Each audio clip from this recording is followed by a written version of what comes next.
jeune maman heureuse avec son enfant né il y a 6 mois. La jeune femme originaire de Lyon se dirigeait samedi vers le festival de musique en plein air au sud d'Israël. Son mari est rongé d'angoisse. Il a reçu un dernier message de sa part à 7 h du matin samedi. Elle me disait, il y a des soldats israéliens qui s'approchent, tout va bien. Maintenant, je me rends compte que c'était sans doute les terroristes et qu'elle a certainement été prise en otage. Pour comprendre, il s'est rendu au risque de sa vie sur les lieux et il a retrouvé la voiture de son épouse au bord de la route, criblée de balles. Il n'y avait pas de tache de sang, ce qui me laisse espérer que peut-être Céline est encore en vie. Quel est votre espoir aujourd'hui? J'espère de tout cœur que le gouvernement français va pouvoir obtenir des informations, une preuve de vie et qu'elle pourra être libérée.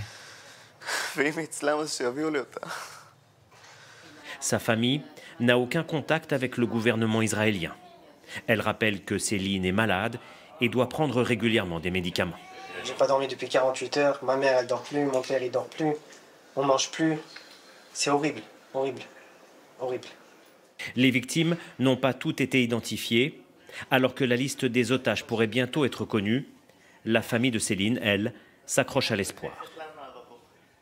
Des dizaines d'autres familles israéliennes vivent dans l'angoisse. Elles sont sans nouvelles d'un de leurs proches. Après 3 jours de guerre, la situation est toujours aussi chaotique. Les informations sont parcellaires et parfois contradictoires.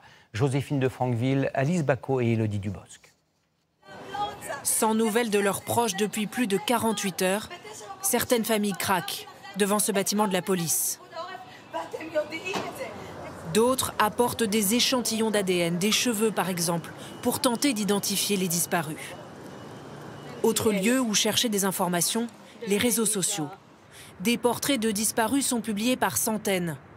Chacun scrute les vidéos de propagande postées par le Hamas. Adva y a reconnu sa grand-mère.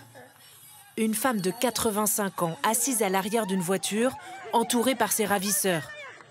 Elle a été enlevée dans un kibboutz à quelques kilomètres de la bande de Gaza. Ma tante a demandé aux soldats israéliens d'aller voir la maison de ma grand-mère. Ils sont entrés, tout était par terre et elle n'était pas là.